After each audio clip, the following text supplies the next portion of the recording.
요한복음 13장부터 16장까지를 예수님께서 마지막에 설교한 내용이다. 그래서 예수님의 고별 설교라고도 하고, 마가의 다락방에서 이 모든 말씀을 하였다. 그래서 다락방 강호라고도 합니다.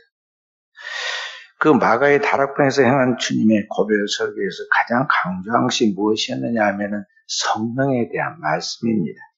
요한복음 14장, 15장, 16장이 모두 이 성령에 대한 말씀입니다. 그리고 이 14장부터 16장까지 그 사이에 15장 이 포도나무 비유를 거기다가 주님께서 넣어서 그 성령에 대한 말씀을 분명하게 이해를 시킵니다.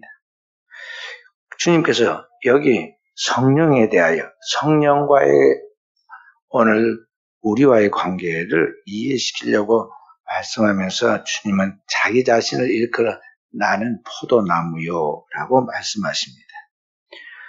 요한복음에 나오는 예수님의 이 말씀에 공통된 특징이 한 가지 있는데, 예수님께서 이 요한복음에는 나는 무엇이다 이렇게 말씀을 반복해서 이야기합니다. 헬라어로 하면 에고 에이미라고 하는데 영어로 I am 이란 뜻입니다.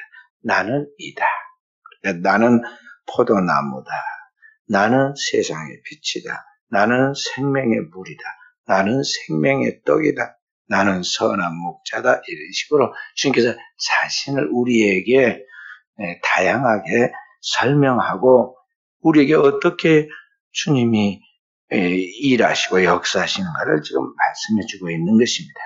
그런데 여기 오늘 주님의 다락방 강화에서는 한 가지에다 초점을 맞추고 있는데, 그것은 예수님께서 우리에게 내가 너희를 고아처럼 버리지 아니하고 아버지께로 가면 반드시 너희에게로 돌아오게 할 것인데, 그 돌아오는 게 또 다른 보혜사인 그 성령을 너희에게 보내주시겠다고 말씀하시는데, 바로 그 성령에 대한 이야기를 하면서 포도나무의 비유로 설명을 하고 있습니다.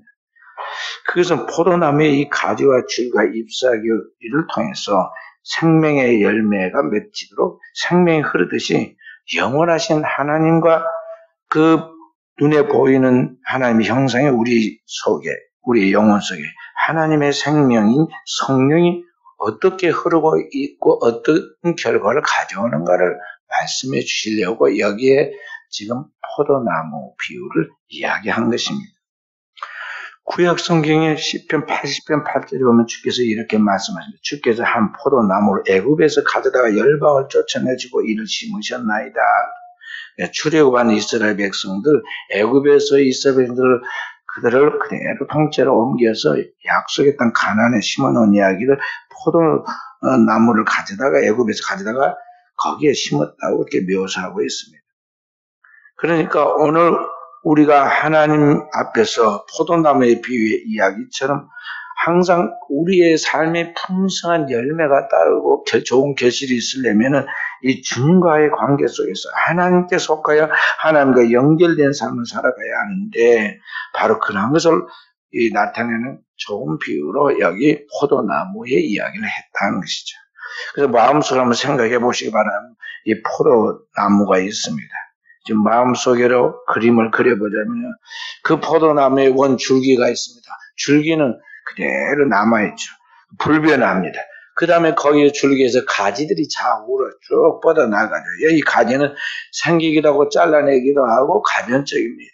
그 다음에 그 태양의 열을 많이 받아야 하는데, 이 태양으로부터 열을 받아가지고 이 광합성 작용을 통해서 식물이 자라게 되는데, 그렇게 하도록 해서 잎사귀가 있죠.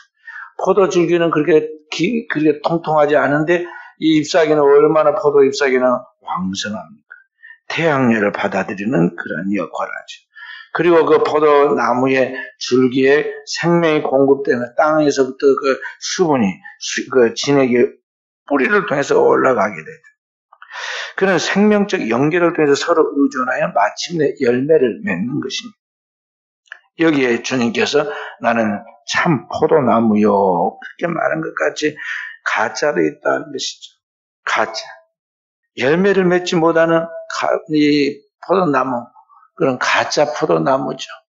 주님께서 우리에게 좋은 나무가 있고 나쁜 나무가 있고 좋은 열매 맺지 않는 가지마다 찌개부리에 던지온다고 말하는 이 거짓된 신자, 거짓된 선지자 그런 것을 말하겠어요. 성경에 가라지라든지 또는 나쁜 나무라든지 그렇게 표현하듯이 오늘 성경에는 이게 참 포도나무가 있고 참의 반대는 거짓이잖아요. 거짓 포도나무도 있다는 것이죠. 그래서 오늘 우리는 이 주님의 비유의 이 말씀을 가만히 들으면서 우리 안에 거룩한 부담이 있어야 됩니다. 오늘 나는 정말 우리 주님 앞에서 하나님 앞에 진정한 열매를 맺는 참 포도나무인가 하는 것이죠. 만약 오늘 우리가 몇십 년을 교회를 다니고 몇 년 동안 하나님을 믿고 일을 했는데도 내 안에 생명이 성령의 열매가 없다면 오늘 내 신앙이 뭔가 지금 고장난 것이 아닌가 우리 자신을 성찰해야 한다는 것이죠. 그래서 오늘 우리 신자는 세 가지 부담이 내 안에 있어야 합니다. 첫째는 내가 변하지 않음에 대한 부담입니다. 왜 나는 맨날 변하지 않고 그 모양인가 하는 것에 대한 부담이에요. 둘째는 내가 몸담고 있는 두 영적 기관인 교회와 가정에서 뭔가 내가 제사장으로서 역할을 감당하고 뭔가 아름다운 하나님의 생명에 선한 영향력을 미쳐서 변화가 일어나는데 왜 변화하지 않는가에 대한 거룩한 부담이 있어야 한다는 것이죠. 셋째는 우리가 신앙적으로 사명을 가지고 있는 지역 복음화에 대하여 오늘 우리가 살고 있는 이 지역에 대하여 변하지 않는 것에 대한 부담이 있어야 합니다. 오늘 우리가 살고 있는 이 지역, 우리 민족에 대하여 어느 크리스찬으로서 우리가 진정한 변화를 줘야 하는데 그걸 주지 못하고 있지 않느냐 하는 것이죠. 만약 그런 것을 거룩한 부담으로 자기 안에서 하나님 앞에 신음하면서 고민하지 않고 기도하지 않는다면 그 사람은 외식하는 자가 되고 말합니다. 그래서 자신은 마치 투명 인간처럼 전혀 별개의 다른 별나라에 속한 사람처럼 자꾸만 교회 다니면서도 교회를 타락하거나 심지어는 목회자를 타락하고 자신은 완전한 의로운 딴 외계의 사람처럼 의로운 사람처럼 그렇게 표장을 하면서 늘 교회에 다니는 다른 사람들을 질책하고 책망하는 그런 사람이 되고 마는 거죠. 주님이 2000년 전에 유대인들에게 외식하는 서기관과 바리새인들에게 회칠한 무덤이라 말한 것과 같은 위선자가 된다는 것이죠. 그래서 이런 사람들이 오늘날 자꾸만 결정적 순간에 주님의 영광을 드러내지 못하고 오늘 우리 사회를 자꾸만 힘들게 어렵게 만들기 때문에 오늘 이 사람들이 교회에 거침돌이 되고 마는 것을 볼 수가 있어요. 복음의 회방꾼이 된다는 것이죠. 우리가 잘 아는 대로 우리가 이제 살아가는 이 세상에 이 지구가 속한 이 지구에 모두 덮고 있는 그 대부분이 물입니다. 이 바다인데 이 바다의 소금은 3%의 염분을 가지고 있습니다. 전체 수분 중에 이 염기는 3%밖에 안 되는데 그 작은 3%의 염분을 가지고도 바닷물 전체를 부패하지 않도록 하고 거기에서 생명들이 태동해 나가도록 하죠. 그런데 오늘날 세계 인구의 4분의 1, 한국 인구의 4분의 1이 다 기독교인들입니다. 그런데 오늘 우리의 삶에 왜 변화가 없느냐? 수년을 믿은 내게 왜 신앙의 열매가 없는가? 내게 왜 진정한 부흥이 없는가? 오늘 우리가 신앙생활을 해 가는데 왜 힘이 없는가? 주님은 그 포도나무 비유를 통해서 오늘 우리에게 그 답을 이야기해 주는 것입니다. 오늘 여기 주님께서는 큰 우주적인 설계로 우리에게 이야기해 줍니다. 오늘 이 세상은 하나님의 농장과 같습니다. 그리고 이 농장을 가꾸는 농부, 그 농장 주임새 농부는 바로 온 우주 삼단만성을 창조하고 그의 뜻대로 만들어 가시는 하나님 아버지이십니다.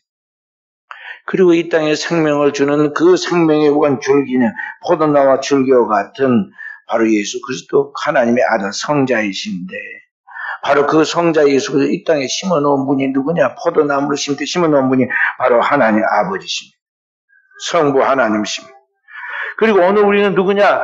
그 예수 그리스도에게 붙어있는 가지와 같습니다. 포도나무에 거기에 줄기에 붙어있는 가지처럼 오늘 예수 믿는 우리는 그리스도의 몸된 교회에서 주의 몸의 한 지체가 되어서 그 그 주님의 영광을 이 땅에 드러내도록 하나님께서 하나님의 영광의 그러한 위치를 주셨다는 것이죠.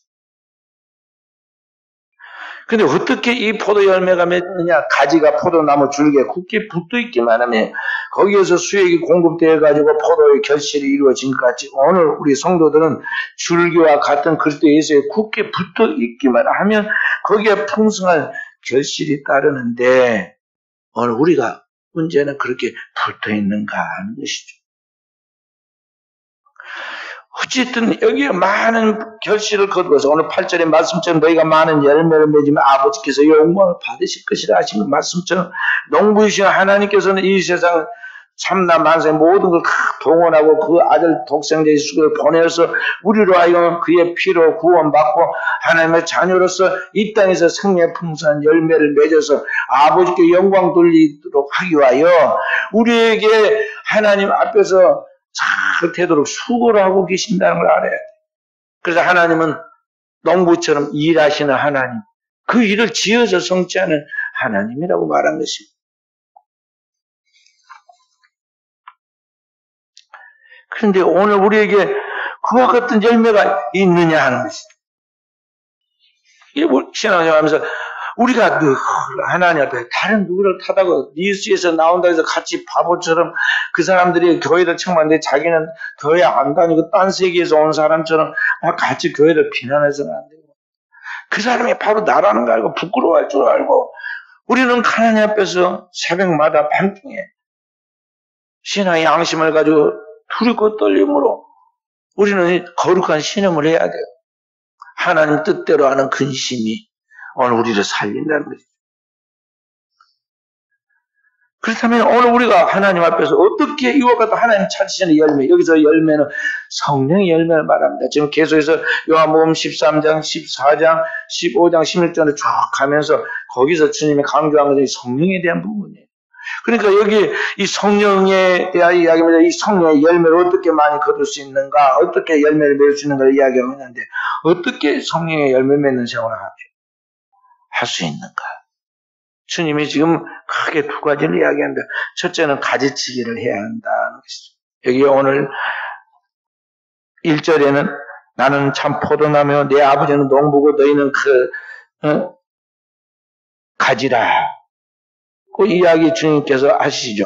그러면서 2절에 보면은 무릇 내게 붙어 있어 포도나무 줄기인 예수 그리스도에 붙어 있어 열매를 맺지 않은 가지는 아버지께서 그것을 제거해 버리시고 무릇 열매 맺는 가지 더 열매 맺게 하려 그래서 깨끗하게 하시는 깨끗하게 제거해 버린다는 것이죠. 그리고 6절에 보면 사람이 주님 안에 거하지 아니함으로 가지처럼 밖에 버려져 마르고 사람들이 그것을 모아다가 불살아 버린다고. 그러니까 여기 열매를 맺지 못하는 가지는 아무 존재 가치가 없고 생명이 흐르지 않는 것은 더 이상 거기에 두면은 다른 생명이 자라지 못하기 때문에 반드시 아버지께서 그것을 도태시켜버린다, 제거시켜버린다는 것입니다. 하나님 앞에 쓸모없는 그런 존재는 하나님께서 가지치기를 한다는 것이죠. 그래서 오늘을 살아가는 우리는 그런 하나님의 역사를 알고 하나님 앞에 성령의 풍성한 열매를 맺는 그리스도인의 생활을 하기 위해서는 가장 먼저 해야 할 것이 2절 3절에 말씀하신 것 같이 오늘 우리가 하나님의 그 영원한 말씀으로 그 영원한 성령의 검인 하나님의 말씀을 우리 안에 있는 하나님과 상관없는 것들에 대하여 가지치기를 해야 돼요. 성경적인 용어로 말하자면 그건 뭐라고 그러냐면 회개하라는 것이죠. 회개해야 한다. 죽은 나뭇가지를 잘라내버리듯이 오늘 내게서 하나님과 상관없이 살아가는 나의 모든 것들, 내 생각, 내 삶의 스타일, 나의 모든 주변의 환경, 내 주변의 모든 것들에 대하여 철저한 깨끗게 하시는 일을 하신 말씀처럼 정결함이 있어야 한다는 것입니다.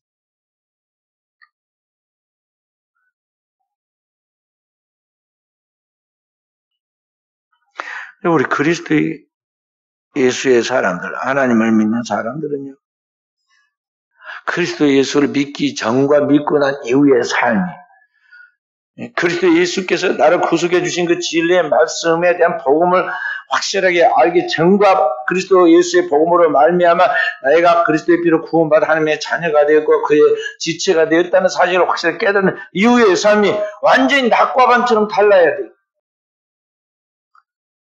사람도 된 사람을 뭐라고 하냐? 안고 일의 삶이 분명한 사람, 말과 행동이 분명한 사람, 그 사람을 사람들이 알아주고 신용을 줍니다. 돈을 주지 않아도 뭐 종이다 뭘 쓰지 않아도 그런 사람들에 대한 다 신뢰하고 서로 마음의 교통을 하고 몇십 년 만에 봐도 그런 사람들 믿어주지 않아요. 하나님 앞에서 오늘 우리의 신앙과 삶이 분명히 하는데 이게 뭔가 불분명한 신앙생활을 한다는 거죠. 교회에 왔다 갔다 하지만 이게 많지 마당만 밟고 다니는 그런 사람이라는 거죠.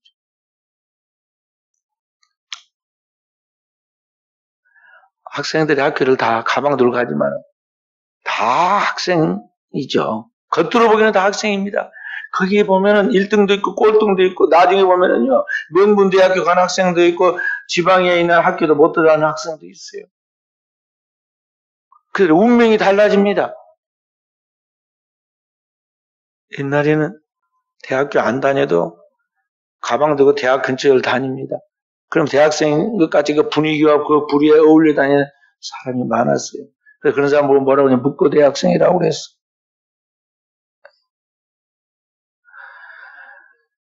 근데 그러듯이 오늘 현대 신자들이 교회의 어떤 그 시대적 종교적 분위기에 따라서 기독교를 종교로 선택하고 그 교회를 다니면서 자신이 어떤 선거철이 되면 이권으로 삼고 또는 사업하는 사람은 그 경영에 가는 데 있어서 그러나 경영 마인드 차원에서 이 교회를 하나의 그런 그들의 그 판매에 가는 그런 대상으로서 마케팅으로서 그래서 작용을 하기가 뭐 다양하다는 거죠. 처녀 총각들 같으면 옛날에 시집 장가 가려고 교회 옵니다. 다양한 사람들이 옵니다. 그리고 교회는 천사들만 모이는 집단이 아니라 온갖 잡동사니가 다 모여 있어요. 누가 누군지 모릅니다. 사기꾼이 사기치기 위해서 교회를 모여 들어가지고 사기고 권사님, 뭐 집사님, 뭐 장로님 하다가 나중에 심지어는 교회 목사까지 털어 가지고 말이죠. 그런 경우가 얼마나 많은지 몰라요. 자, 그렇기 때문에 오늘 우리가 신앙생활에 나갈 때 정말 하늘을 바라보고 하나님의 나라를 소망하고 그 영원한 하나님 나라의 백성으로서의 영생의 축복을 얻고 이 땅에 그 생명의 축복을 나누어주는 자로서의 분명한 하나님의 자녀다운 삶을 살아가도록 하기 위해서는 이러한 신앙에 있어서 경계가 분명히 한다는 것이죠. 신앙에 있어 터닝 포인트가 분명히 해야 돼. 그래서 예수 그리스도를 믿고 난 이후에 우리의 신앙삶이 확실히 하는데 그게 뭐냐면 회개에 합당한 삶을 살아가는 거예요.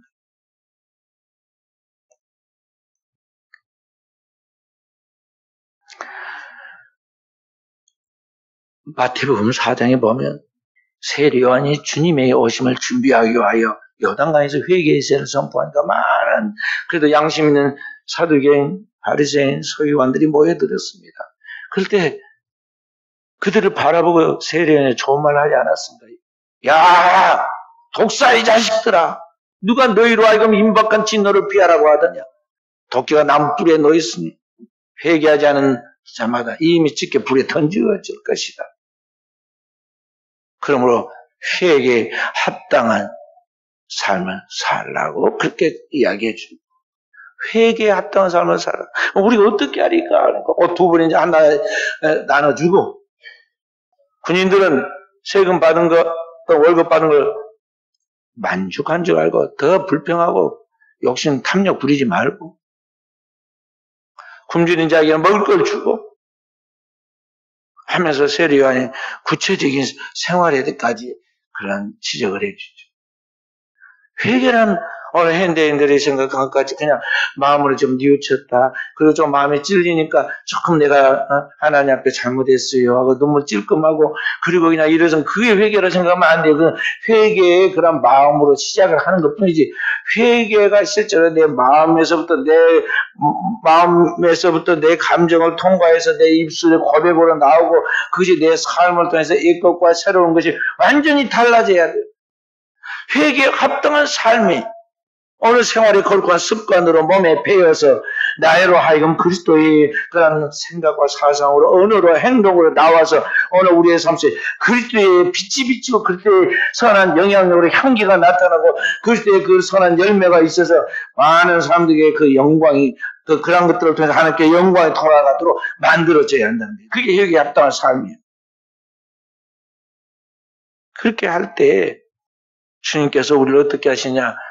인정을 해주시고 우리 안에 모든 불의와 그 죄악들을 깨끗하게 해주시다. 내가 너에게 일러준 말로 내가 이미 깨끗해졌다는 것은 무슨 말이야? 그리스도 예수께서 오늘 성경을 또 우리에게 복음의 말씀, 그분이 우리를 구속하신 그 진리의 복음의 말씀을 들려주신 그 복음의 말씀을 믿을 때, 그리고 그 믿고 그 하나님의 말씀을 내 안에 받아들이고 내 안에 살되고 피가 될 때, 그때 깨끗해졌다는 것이죠. 요한일서 1장 9절에 이렇게 말하면 만약 우리가 우리 죄를 자백하면 그건 미쁘시고 의로워서 우리 이 죄를 사하시면 우리를 모든 불의에서 깨끗하게 하실 것이요. 요한일서 1장 7절에는 다시 이렇게 말해 그 아들 예수의 피가 우리를 모든 죄에서 깨끗하게 하실 것이요. 신령한 통회와 자복 그리고 회개 안에 합당한 삶을 살아가면서 나아갈 때 그때 하나님 우리를 정결케 만들어주시는데 그 아들 예수의 그 십자가의 흘린 피가 구체적으로 내 안에 들어와서 내 영과 한과 이걸 정결케 해서 깨끗게 만든다는 것입니다. 그러므로 우리 성도들은 이와 같은 크리스찬으로서 분명한 신앙의 삶을 통해 하나님께 영광 돌리고 축복받도록 하기 위해서는 주님처럼 해야 돼.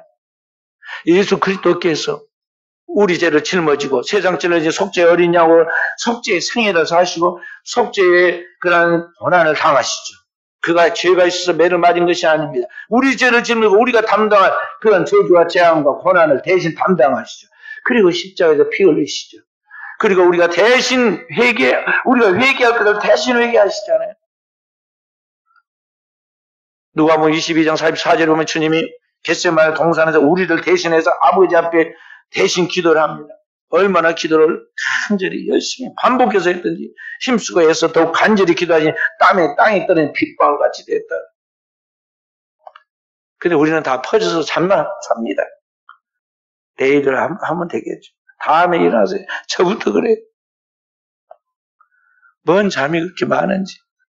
어제 자고 오늘 자고 맨날 자다가 나중에 주님 나라에 가면 푹 잘 건데 막 리듬이 없이 자. 그러다가 우리 젊은 짊어진 주님께서 십자가 위에서 대속에 기도를 하잖아요. 아버지 저들의 죄를 사해 주십시오. 저들은 자기 하는 것이 무엇인지를 알지 못하고 그리고 기도가 끝마칠 때 마지막에 그의 몸에서 피와 땀과 진액과 물이 다 쏟아지고 생명의 한 줄기 호흡까지 딱 걷어갈 때 주님께서 외치잖아요. 다 이루었다. 우리에 대한 죄에 대하여 반드시 죄값을 치러야 하는데 죄값을 다 치렀다는 것이죠. 다 이루었다. 그 말씀하실 때 오늘 우리의 모든 죄가 다 속죄되는데 그 모든 걸 압축해 놓은 것이 그리스도의 피예요. 바로 예수 그리스도의 그 피로 말미암아 우리가 그를 믿을 때 오늘 우리 안에 모든 죄가 사해지고 우리 안에 세상에 없는 하나님의 거룩한 의가 우리에게 건립해졌다는 것이죠. 바로 그 복음의 말씀을 우리가 믿을 때 그럴 때 우리가 하나님 앞에서 의로운 자가 되고 오늘 깨끗한 하나님의 백성이 된 것입니다. 그래서 그렇게 오늘 우리의 경건한 삶이 우리의 생활 속에서 몸에 배야 돼요. 생각에 완전히 하나님 말씀이 나를 지배해야 하고 그리고 그런 것들이 언어로 뛰쳐나와서 말이 일상의 언어가 돼야 하고 그것이 우리의 삶의 패턴이 돼야 돼요. 그래서 경건의 훈련과 경건의 습관이 다 몸에 배어가지고 그리스도인다운 모습이 나타나는데 그 모습의 형태가 밝은 빛과 같이 환하고 소금과 같이 그 말씀의 영향력이 파급력이 3%의 물이 바다 전체를 오염을 정결케 해서 생명을 살리듯이 그렇게 만든다는 것이죠. 그래서 우리는 그런 영적 생활을 살아가야 돼요. 근데 현대 우리 개신교인들 너무 신앙이 피상적으로 흐르고 회개가 안 돼가지고 너무나 이상캠이 돼요. 종교개혁은 계속해서 개혁해 가야 하는 정신이에요. 하나님 앞에서 말씀을 그렇게 해서 우리 자신을 개혁하고 또 개혁해야 하는데 종교 개혁했다고 말만 하지 500년 전에 개혁하는 거 더 퇴보하고 있습니다. 완전히 현대 교인들은요, 입만 천국에 가고 있잖아요. 아멘, 할렐루야는 잘하는데. 실제로 생활 속에서는요, 카톨릭 교인보다 못한 경우도 많아요. 카톨릭은 진짜 믿음이 없어도 행동으로 실천하려고 노력을 많이 하는데, 이 현대 우리 개혁교인들, 개신교인들은 그게 약하단 말이죠. 따라가면 안 돼요. 깨어있어야 합니다. 그리고 오늘 우리 안에 하나님 앞에 진정한 제자가 되기까지 주님이 12제자를 데리고 훈련을 시키잖아요. 주님과 함께 먹고 자고 3년 동안 철저히 집중교육을 시켜요. 군대에서 3년만 지나면요, 남자들은 평생 그게 몸에 배어가지고 안 잊히고 그대로 따라합니다. 근데 예수님과 함께 3년을 훈련을 시켜도 잘 안 된 것이 뭐냐면, 이 죄악된 몸에 배어있는 죄성 때문에 안 된 게 뭐냐면, 옛날 생각이 나고 옛날 언어가 나오고 심지어는 기도가 안 돼요.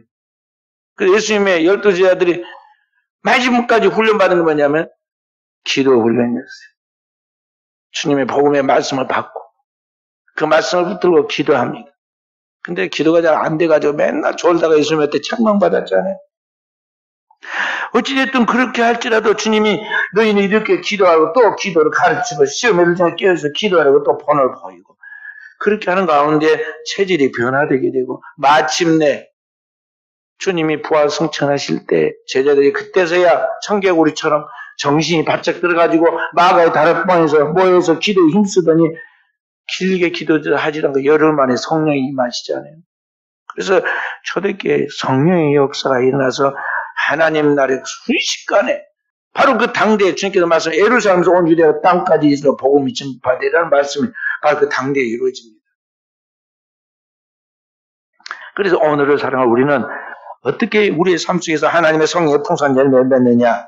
먼저 우리의 삶 속에 가지치기와 같이 철저하게 내 삶에 대해 자신이 하나님 말씀의 거울과 하나님 말씀의 검을 가지고 자기를 비춰서 자기를 단정을 해야 돼.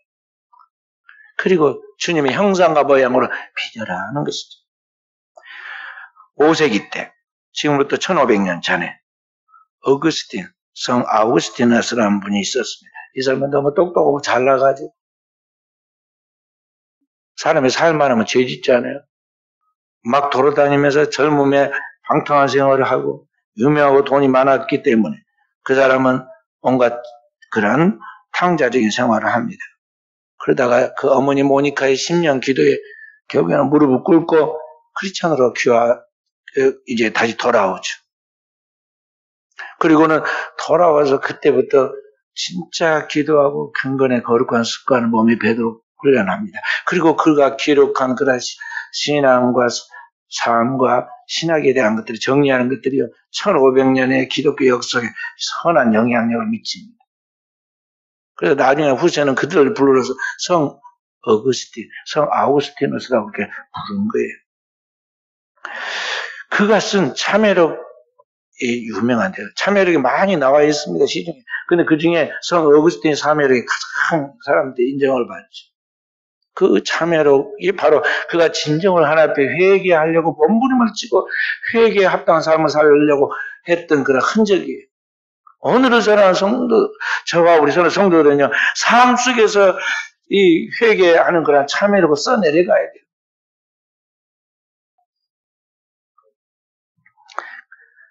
그렇게 할 때 우리 하나님께서 우리의 삶 속에 역사하신다는 것이죠. 지금부터 3000년 전에 출애굽한 이스라엘 백성들이 300년 동안 나라를 신앙으로 세우지 못하고 방황할 때 마지막 사사이면서 이스라엘의 신성 국가인 그런 새로운 왕국을, 영적인 왕국을 세워가는 지도자가 사무엘인데, 이 사무엘이 그의 말년에 그 백성들에게 하신 마지막 말씀이 그거예요. 내가 너희를 위하여 기도를 쉬는 죄를 결단코 범치 아니하겠고, 그 늙고 노쇠한 몸으로 가지고도 국가와 민족, 그들의 영혼의 미래를 놓고 후손들을 놓고 기도하였다는 것이죠. 그 기도로 결국에는 신앙의 지도자들인 사울과 다윗을 만들어내고 진정한 제자로 만들어내고, 나중에 다윗과 솔로몬 시대에 가서 전성기기를 이루잖아요. 그러므로 오늘 우리는 우리 삶 속에 일어나는 회개하는 생활로서 진정한 기도가 있어서, 기도하는 생활이 있어서 이 세대에 휩쓸리지 않고 나가서는 영적인 종들이 되야겠습니다. 두 번째로 오늘 주님은 우리에게 굳게 주님께 붙어 있으라. 4절부터 길게 7절까지 이야기해요. 내 안에 가라, 나도 너의 안에 가랴. 가지가 포도나무에 붙어 있지 않으면 수리 열매를 맺을 수 없음 같이 너희도 내 안에 있지 않으면 거라리라. 나는 포도나무, 너희는 가지라. 그가 내 안에, 내가 그 안에 거하면 이 사람은 과실을 많이 맺는다. 나를 떠나서 너희가 아무것도 맺을 수 없다. 그 다음에 7절에 보면 너희가 내 안에 가고 내 말이 너희 안에 거하면 무엇인지 원하는 대로 구하라. 그러면 이루리라고 했습니다. 이게 굳게 가지가 포도나무 줄기에 붙어 있을 것 같지. 오늘 우리가 주님 안에 붙어 있는 생활, 주님 안에 하나 되는 생활을 해야 한다는 것이죠. 여기 거하라, 거하라, 거하라 자꾸 나와 있는데 여기 요한복음 15장에만 거하라는 말이 헬라 말로 메노라고 하는데 메노란 말이 11번이나 나와요. 요한복음에만 27번이나 거한다는 말, 주 안에 거한다는 말이 나와요. 마태, 마가, 누가, 요한, 사복음서에 40번 나와요. 그게 얼마나 이게 중요한 걸 알아야 돼요. 우리가 어디에 살고 있느냐가 중요해. 우리 순천 사람들은 늘 순천에 사는 걸 자랑하잖아요. 사람들도 다 이야기를 합니다. 순천 저 살기 좋은 도시라면서 이사는 안 옵니다.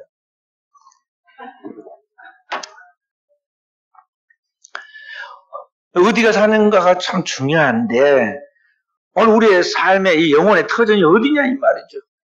주님은 내 안에 거하라, 주 안에 거하라. 주 안에 거한다는 게 뭐냐? 오늘 내 말이 너희 안에, 너희 말이 너희가 내 말 안에, 그 말은 뭐예요? 주님이 요한복음 1장 1절에 태초부터 영원히 계시는 하나님의 말씀, 홀로고스. 그 영원한 말씀, 살아있는 말씀이 곧 예수 그리스도시잖아요. 그러니까 그 주님의 말씀 안에, 그 진리 안에, 그 말씀이 내 안에 있는 것이 바로 주님이 내 안에, 내가 주님 안에 있다는 거예요. 굳게 붙어 있는다는 거 바로 그런 것이라는 거죠. 그 주님과 하나 되어 연합되어 있다는 표시가 뭐냐면 그게 세례예요. 세례를 받았다는 거예요. 주님과 내가 완전한 하나가 되어서 주님 안에서 죽고 주님 안에서 살아난다는 그런 뜻이거든. 근데 오늘 현대 크리스찬들이 과연 주님의 말씀 안에 살고 있는, 그것은 성경에 있는 말이고 현실은 다르다고 꼭 이렇게 이야기를 합니다. 목사님은 현실을 몰라서 그래요. 뭐 인생도 그렇게 많이도 안 사는 사람들이 막 뭐 세상 좀 한 것까지 떠듭니다. 목회하면 수많은 세상살이가 사람 만나는 사람인데 수많은 사람을 만났는데 모르겠어요. 다만 그런 생활을 같이 젖어서 안 할 뿐이지 다 안단 말이에요. 근데 뭐 몰라서 그런다고 말해서 꼭 다른 방식으로 살아가죠. 하나님 믿는 것은 교회 안에서만 아멘 하고 말이죠. 밖에 나가면 다 자기 머리로 궁리하고 사람들의 말을 듣고 즉각적 반응을 하면서 움직여 나가잖아요. 이중생활. 그래서 오늘 그 안에 하나님 복음의 말씀, 진리가 없기 때문에 우리는 타락한 죄성으로 뭉쳐진 내 자신의 생각과 내 자신의 타락한 그 내 성질과 내 안에 있는 탐욕이 그대로 살아서 돌아다니는 거예요. 그러다가 이 세상의 큰 덩어리에 이 죄악과 딱 맞장구가 부딪히면 맞장구가 일어나요. 그래가지고 큰 죄들을 저지르고 음모가 벌어지고 이 세상에 온갖 악이 범람하게 되는 거예요. 그렇게 되지 않도록 주님은 우리에게 가지가 줄기에 굳게 붙어 있는 것 같이 오늘 우리는 주님의 진리의 말씀을 의도적으로 굳게 붙잡으라는 것이죠. 그리고 그 말씀은 내 안에서 살이 되고 피가 되어서 성육신 하듯이 인카네이션 하듯이 말씀이 육신이 되어서 나를 지배해 가도록 나를 이끌어 가도록 오늘 내 삶을 온전히 말씀 앞에 복종시키라는 것입니다.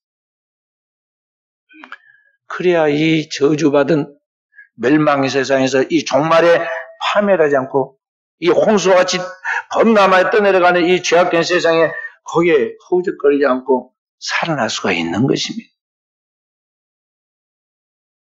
4,000년 전에 믿음에서 아브라함이 선택받아서 하나님의 천하 만민의 구원받은 조상으로 선택받은 그 무렵에 구원 받을 뻔하다가 비운의 그런 가정이 있잖아요. 아브라함의 조카 롯입니다. 롯은 그 당시에 최첨단의 3대 문명의 교차하고 있는 이 이스라엘 땅 중심부인 이 팔레스타인, 그 갈릴리 그 호수 강 하우에 거기서 살았습니다. 풍요의 땅인 그곳에 도시가 이미 형성된데 소돔과 고모라였습니다.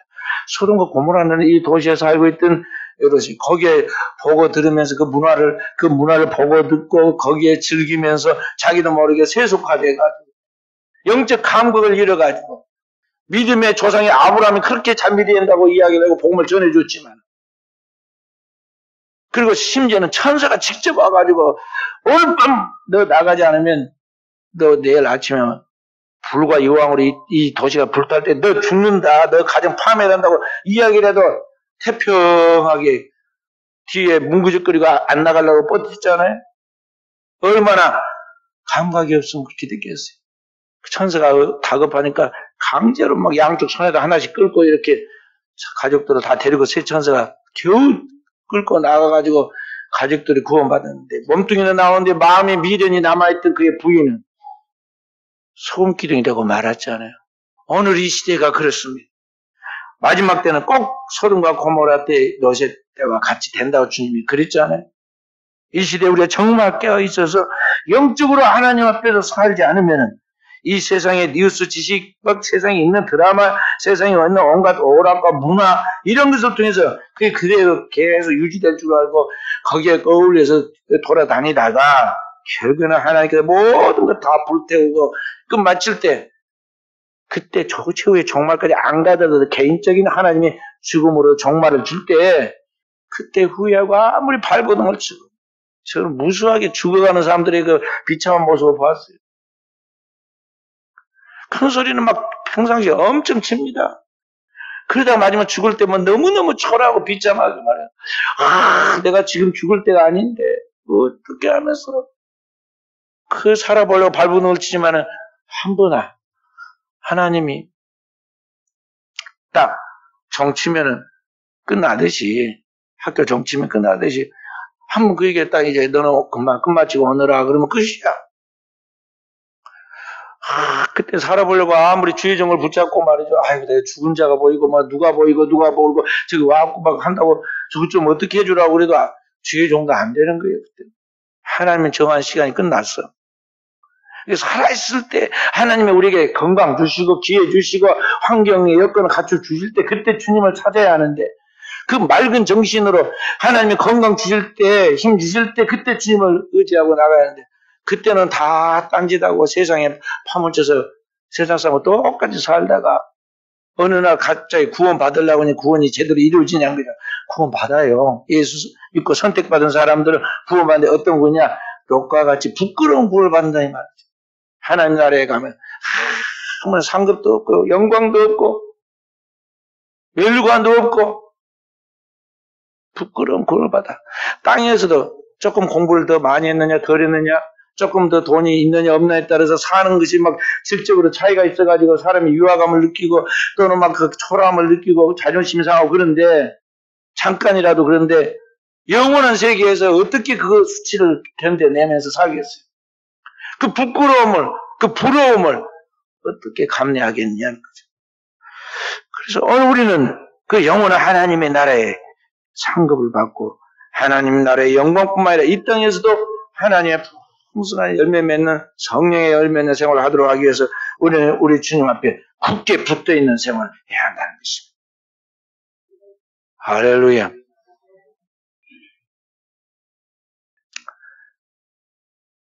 오늘은 여기까지, 오전에는 여기까지만. 오후에는 좀 더 구체적으로 우리가 좋아해서 얼마만큼 열매 맺도록 어떻게 해야 하는가에 대한 부분을 더 말씀드릴 것인데 우리 사랑하는 성도들이 우리 오늘도 주님 앞에서 나는 연약하고 하나님 앞에 제대로 되지 않는 부분이 많다는 걸 우리 스스로 알고 있습니다. 우리 하나님 다 아십니다. 우리 연약한 자한테 다 도와주십니다. 성령이 오셔서 하는 일이 제일 첫 번째 뭐냐? 우리의 연약함을 도우시는 거예요. 우리 연약함, 우리 육체의 연약함, 우리의 그 결심의 연약함, 우리의 지각의 연약함, 우리들의 모든 것들의 연약함을 아셔요. 우리 성령 우리 연약함을 도우십니다. 그리고 우리가 하나님 뜻대로 살려고 몸부림을 치려고 할 때, 기도할 때 그 기도를 하나님 또 성령으로 도와주십니다. 기도할 수 있도록. 그래서 우리는 주님 앞에 진정한 하나님 앞에서의 그런 회개를 통해서 하나님 주님의 형상과 모양을 이루기를 기도하고 그렇게 나아가려고 할 때 주님의 우리의 연약함을 도우시고 우리를 주님의 자녀답게 권세 있는 하나님 자녀답게 주님의 형상과 모양으로 만들어주세요. 지금 우리의 수준은 지금 어느 단계인지 아이가 태어나가지고 태아기에 있는지 아니면은 이제 막 태어나서 유아기에 있는지 아니면은 이제 배우고 있는 학동기에 있는지 아니면 이제 사춘기에 들어서 청년기로 넘어가는 과정이 있는지 영적 성령의 단계 속에 내가 어느 수준인지 알고 부지런히 주님 앞에서 영혼의 깊은 성장을 이루어서 주님의 장성한 분량, 그리스도의 장성한 분량이 충만한 데까지 이르기 원하시는 하나님의 그 소원을 따라서 우리의 영적 성장을 이루어서 이 시대의 영혼들을 주님께서 우리에게 맡길 때 잘 길러가지고 우리 하나님 앞에 영광 돌리고 우리도 다음 세대의 그 믿음의 귀한 본이 되어서 하나님 앞에 후회가 없는 삶이 되어질 수 있기를 주님의 이름으로 축원드립니다.